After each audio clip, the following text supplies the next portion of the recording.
Welcome to another Founder Wisdom Pod with Gabriel Flores with us today. He is co-founder at Latino Founders. So we're going to talk about Latino founder stuff today. Excited about that. I am in Mexico, married to a Latina, and have been traveling the full Latam in the past 7 years. So quite bullish on the region in terms of investment. First market I'm most bullish about is probably India. Actually, India would come second. First would be Latam. Third would, probably be somewhere in Asia. And fourth would come as the classic markets like Canada and US. Exciting stuff happening there. And there's a lot of Latinos in the US as well. And these folks, we're going to talk about their situations because I don't know almost anything about what's up there. I know what's up in Mexico, but in the US, not sure. So we're going to talk about that with Gab today. This podcast is brought to you by podpire.com. If you want to start scale, be invited to podcasts like this one. If you want to learn from great guests like Gab, if you want to create connections, and if you want to generate leads and clients, podpire.com for that. Gab, can you introduce yourself and tell us a bit more about your organization, Latino Founders? Yeah, so first and foremost, thank you so much for allowing me. Gabriel Flores here from Portland, Oregon. I do quite a few different things. I am the co-founder and president of Latino Founders. We are a nonprofit 501c3 business accelerator program. We have 12 Latino entrepreneurs going through our business accelerator program right now. We just had a meeting today. And what we're primarily focusing on helping these Latino entrepreneurs scale their business, create an exit strategy, talk about product market fit, talk about branding, talk about marketing, talk about their sales funnel, so we can really try to help them succeed. We at the end of this competition, at the end of this 12-week program, we actually encourage these entrepreneurs to submit to it's called Pitch Latino. And so this Pitch Latino competition is actually a free opportunity for these Latino entrepreneurs to pitch their ideas to venture capitalists and community members like yourself to really kind of get the word out about what they're doing and how they're doing it. And then seeing if, venture capitalists are willing to, go ahead and support that or invest into those ventures. In addition to that, I actually work in healthcare. I've been working in healthcare for over 23 years at Oregon Health Science University. We're the largest academic medical center here in the state of Oregon. I also, in addition to that, host the Shades of Entrepreneurship, the podcast, which is a local podcast here in the Pacific Northwest, really focusing on our local, entrepreneurs, engaging them, understanding what they're, how they succeeded. So again, trying to learn and trying to help individuals succeed in the entrepreneurial world. Because Charles, as you know, it's difficult to be successful. It's a lot of work, and you and I have already discussed helping each other out, helping each other grow is really important. Latinos in Oregon, we're about 14% of the population, about 20% in the United States, and we're continuing to grow, right? And I think we're going to see the Latino, Hispanic, Chicano, Americans continue to bring up these various entrepreneur endeavors that aren't just construction. They're not just in the food industry, right? It's very diverse. They're in the wine industry. They're in the social media space. They're creating, CBD drinks. And so there really is a very diverse economy within the Latino entrepreneur ecosystem. And we're just trying to help bring that to light. And what's the reality of a Latino founder in the US? What are the struggles vs, like a white privileged founder? Great question. To be venture capital, especially during the pandemic, I think we probably saw it be more exploited during that time, where roughly like 95 or 98%, I think, of the venture capital funding went to the white Caucasian male. And that also excluded the white Caucasian female, right? Females weren't getting any funding. Latinos weren't getting any funding, our African-American community. And so really funding has been a big issue. I think predominantly in the United States, it's generally seen as, in order for me to be successful, it has to be, a white male. But we're trying to change the status quo. We truly are. We're trying to break down those barriers. We're trying to break through the glass ceiling. And then when we do, we're going to usher a whole new generation of Latino entrepreneurs in, right, to really help them succeed. But first, I think our biggest need right now is venture capital and support, right? I think that's the biggest kind of hiccup. Yeah, I'm a big believer in bootstrap, so if you want me to come and preach that gospel, let me know. Because VC capital right now, there's one problem and it's pretty dry this year. Yeah. Except if you're in Gen AI, right? Then you give out some piece of your company to another white male that probably doesn't understand what you're going through. That's another fact that I don't like about capital. And if you're an entrepreneur, you're freedom seeker, so you're sort of a pirate. So, and sometimes bootstrapping is the way. You can still get money from a bank, for example. I guess there's another stigma there because they might not get that money from the bank. But when I started mine, I got at least 50 to 100K from the bank to start my first supplement startup. I wish that it didn't give us that money because we put it down to the ground and we had the full debt to reimburse after that. What I advise young entrepreneurs to start in the service business. You can make good money with that, productized services to be precise. So to start some kind of agency and to A/B test the concept, right? Facebook ads agency, a TikTok ads agency. You get paid for your time. You can scale that. You can get pretty rich with that. And with that money, then you can start a product business and anyone can learn that. It's the main thing. And that leads to my next question. The main problem here is mindset. People think, oh, I'm not this intellectual that can make Facebook ads. I'm not this marketer. I'm not this, I'm not that. And I feel that can be often, the Mexican mindset or the Latam mindset comes from a humble family, and I don't want to take my space too much. And do you feel that there's this mindset in Latam when they come to the US, or am I wrong about that? Well, one thing and it kind of goes back to that first question as well, is one of the things, when you're having Latinos come over, immigrating to the United States, is limited resources, right? Latino owned businesses, especially those in lower income communities, they may have limited access to resources such as business training, mentorship, professional networking, right? Comparing to their counterparts. Language barrier is also an issue, right? That's not only an issue with their vendors, but their consumers, suppliers, financial institutes, as you mentioned, working with banks, which then kind of leads to the discrimination, right? And those biases, where, immigrants coming over, they tend to fill that, especially the United States, we do have that discrimination and those biases, whether they're pronounced or not pronounced, right? And overcoming those biases and stereotypes can be a significant challenge, I would say, for our migrant community. And then the immigrant status, right? You're true, some Latino entrepreneurs, they have concerns related to their immigration status when they're coming over, which can impact their ability to grow and start a business. There's also those regulations. And, as I mentioned, venture capital, but also healthcare costs in the United States. Healthcare costs are extremely high. And they can be a huge burden for our small business owners. Latino entrepreneurs in particular, they sometimes struggle to provide healthcare benefits for themselves and their employees, right? And then they have to deal with regulation compliances. So there's a lot of different kind of aspects. I think that it's challenging. However, I think Latino Founders, and there's other, Hispanic Chamber of Commerce, and there's other chambers that are really trying to help with the networking and mentorship, right? How do we build a professional network, finding mentors, opportunities to help those challenges, right? Really assess and assess their needs, and then get them access to experienced mentors and advisors to really truly benefit them as entrepreneurs, right?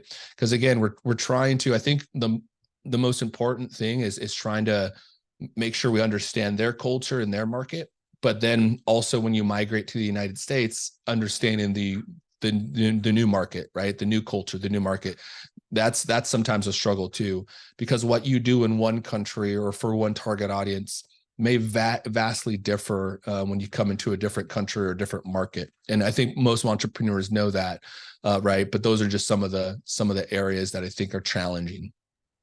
A contrarian take from someone that has a foot in Mexico since the last 7 years. I don't feel in Mexico, right? I'm not talking for full Latam, so let's not make that mistake. But I believe people should not immigrate to the US. They should just get a phone or a computer and start an online business, because the US government, the past administration did not respect immigrants at all. So I'd agree. why the fuck would I go in a country that I'm not even wanted, you know? Yeah. Fuck you, And that's true. Mr. Yellow Hair. You know, like, if you don't want me, I just won't come. And guess what? Yeah. Your full country will lose because of that. You know, it will lose massive resources, because that's called taxes. And it's always funny to see, like, people at the top, how basic of an understanding they have. We think they know their shit, but they don't, you know, like, it's really elementary reasoning. And yeah, I want to start my own country one day, and you know, like, I'm surely gonna want to have immigrants, smart ones, that is, that can add value, and people that understand win-win. And it happens that most Latam people and Mexicans that I know, they do have that mentality. And you know, I think it is at this point prejudice, just to see a skin color and, oh, little guy here with black hair and dark skin, we're definitely gonna have our eyes on him, right? He's not white, and oh, he might have more chance to be put in jail. This guy in Afro-Americans, for example. So, and there is that, and I mean, we can't deny it. And it's also like very elementary psychology to understand that this is happening. And for that reason, I think just starting an online business, having access to Wi-Fi, and you know, producing your own income and having your own freedom in Mexico, for example, can be a great move. Now, there is some heated regions in Mexico, and that would lead to another very long discussion about legalizing cocaine, which I would be very pro on that, to start all that bullshit. And obviously that's a very long discussion, but I think most hubs in Mexico are safe, you know. I have a bunch of friends, I traveled throughout the República Mexicana, and just think that crossing the border illegally is not a good decision. And I can understand, or parents, for example, that thought that going to university and getting the best education was the best move. And yeah, that's level 3, you know, but level 10 is taking your own educations in your own hand. Obviously, there needs to be a spark to ignite that. So that's my project in Mexico. I do want to help kids understand all these principles, understand that you can make 100 times more money starting an online business than selling bricks or passing bricks at the other side of the border. But yeah, that's my opinion. What do you think about all these sharp-edged opinions? You know, you bring up very valid points. You know, I think back in the day, you got to remember, I'm an indigenous migrant here in the United States. So my family, you know, brought up from the early 1700s of South Texas when it was Mexico, right? And so back in the day, you know, the border was wide open. My dad went to school, you know, he had all of his classmates were from Mexico. They'd come across the border. I was just in Mexico City just, you know, last year. Beautiful, beautiful location, second largest populated city in the entire world, right? And you feel, you know, I truly believe that we are in a global economy.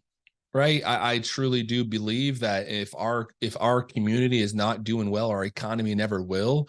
And our community members aren't doing well. And I completely agree with you. I was not a fan of our last administration. That was not someone I voted for. I certainly have videos of me marching against it, actually, and being sprayed at that same time, going through that process, because that's something I believe in. I have 2 little girls. I have 2 daughters, making sure that they come up in a community in a world where I believe is safe for them, right? Which you're talking about as well. I think it's, you know, it's very valid points. One thing I think I try to, you know, encourage people to do is travel. Right? Get out and travel, because if you travel and you experience things, you're going to learn about others' cultures. You're going to learn about their actual communities, their likes and dislikes. And it's quite phenomenal. I was in Cuba recently. I went to the former the former presidential palace, which is now a museum. And they talk about the way the United States treated that country. I would encourage everybody in the United States to go and actually tour that location, because I think what you read in the textbooks is very different sometimes than what is truly happening in the real world.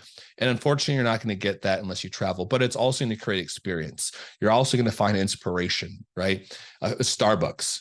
Here in the United States, you'll probably find a Starbucks at every other corner.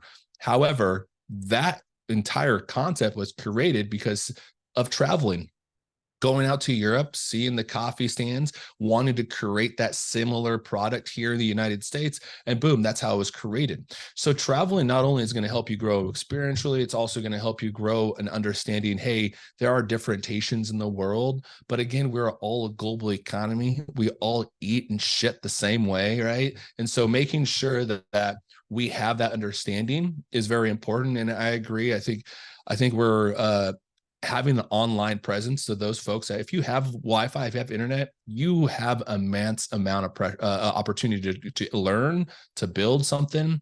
I mean, look at YouTube University, right? You go and you can learn almost anything on YouTube.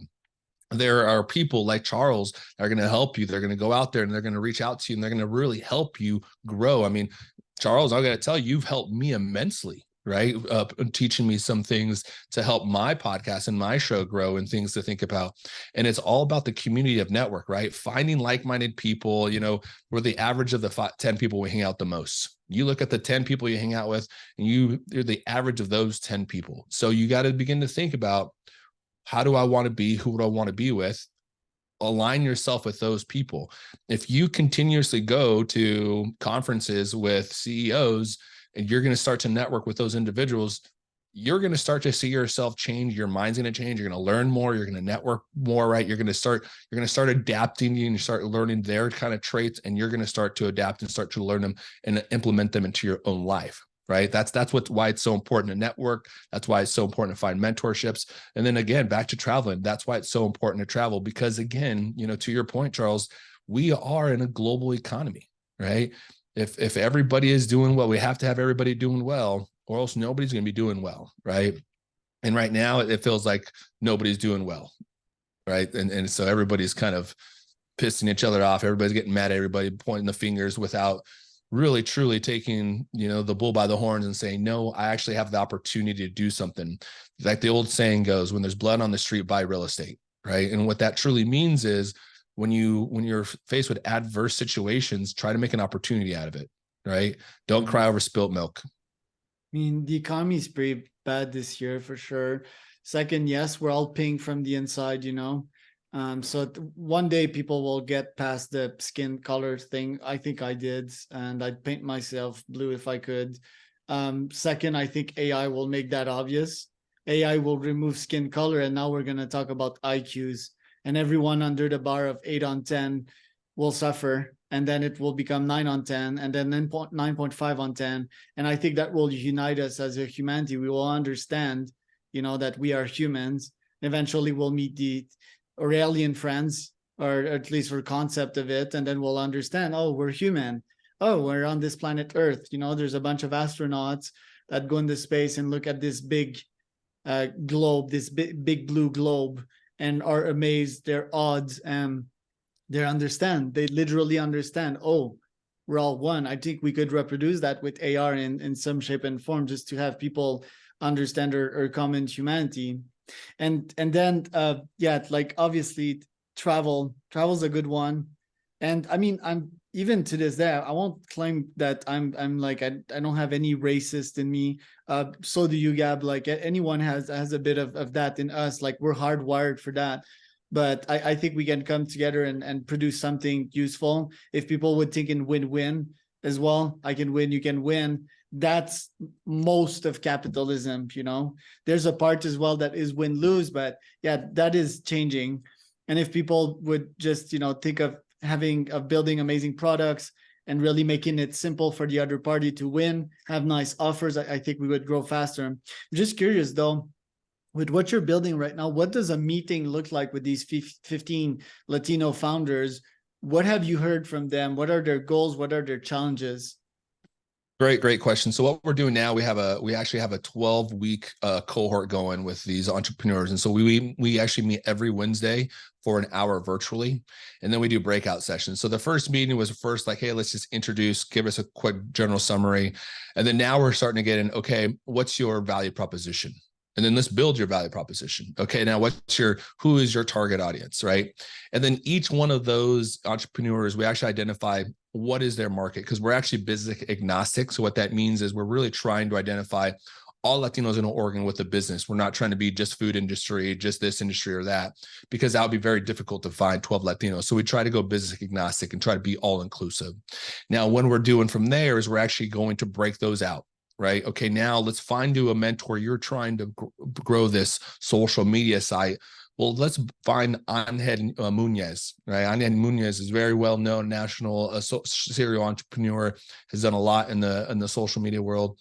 Maybe he might be an opportunity to mentor with you. Okay, product development. Okay, here's another product developer over here that actually created the first battery powered commercial boat engines, right? So no more gas engines. We're trying to create a battery powered boat engine. Marcelino Alvarez, which is being done here in Oregon, right? The first ever commercial boat electronic engine. If we do that, okay, now we're talking about product development, right? He's been doing it for some time.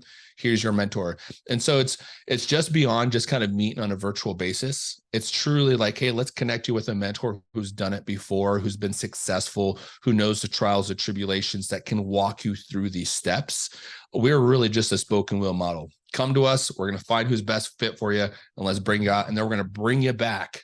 Okay. Now that you've figured out what you need to do, now we're bringing you back. Let's put it all together on a nice bow. Let's pitch it. Again, to your point, Charles, some people want to go grassroots. They don't want the venture capital money. And if that's the case, perfect. We still have an opportunity to pitch your idea to the community, so at least you can get the name out there, right? Bring your product or service out there, right? Free marketing. And then in addition to that, we also, all those individuals that participate on the Pitch Latino, we give them a grant, not a loan, not nothing like that. It's a full grant. So you can do whatever with it you want. You can use it for marketing, branding. You can pay your employees, whatever you need to do. And so that's truly the crux of it, right? A lot of our funding, actually, most of all of our funding goes back to the entrepreneur outside of, paying for administrative costs. Love it. So, okay, what are you aiming for this year? What is your top 3 goal? Oh man. So lifetime goal. My lifetime goal is to impact 1 billion people. How are we going to do that? Well, I want to impact 1 billion people by influence 1,000. If we can influence 1,000 people enough that they go influence another 1,000 people, and then they go influence another 1,000 people, we have impacted 1 billion people in our lifetime. All right. That's the goal. That's lifetime goal. Now, goal 1, how are we going to do that? First, we need to create a successful nonprofit. Now, this nonprofit, this is our first year doing the nonprofit. The nonprofit's been around for several years, but the pandemic, right, took the wind out of the sails. So now we're reinvigorating it. Now it's trying to ensure that we create funding. So this is just not a flash in the pan product, right? This is a nonprofit that if I come back 20 years to the community, it's still going with a new executive director, with new president of the board. It's self-sustained. I don't need to be a part of it all the time, right? 2, how do we get better? How do I get better? How do I continuing to grow? And Charles, thank you again. I can't thank you enough. How do I continue to grow from a creative perspective, from my podcast, from my own personal self, my own profession, right? And then lastly, how do I continue to be a good father? As I mentioned, I have 2 girls. I'm a husband. And so making sure that doing all of this extra stuff, right? Growing and being an entrepreneur and building a community of entrepreneurs, not losing sight of why I'm doing it, right? And making sure that those are kind of still in my core, because it's easy to lose sight of things that are in front of you when you're running around doing a lot of things. And so, my girls keep me grounded. So I'm very thankful for that. But those are my top 3, right? Love it. Where can people find out more about you, Gab? Yeah, if they want to find out more about me, please visit theshadesofe.com. That's where you can find my bio, you can find my podcast, you can find our newsletters. Please feel free to subscribe, or you can visit latinofounder.com if you would like to learn more about the Latino Founder nonprofit 501c3, as well as information about the Pitch Latino competition, which will be coming up in October. I'm not sure when this airs, but they'll be coming out in October. So if you're in the Portland area, please look us up, and we'll happy to see you there. My name is Charles. That was Gabriel Flores for another founderwisdompodcast.com.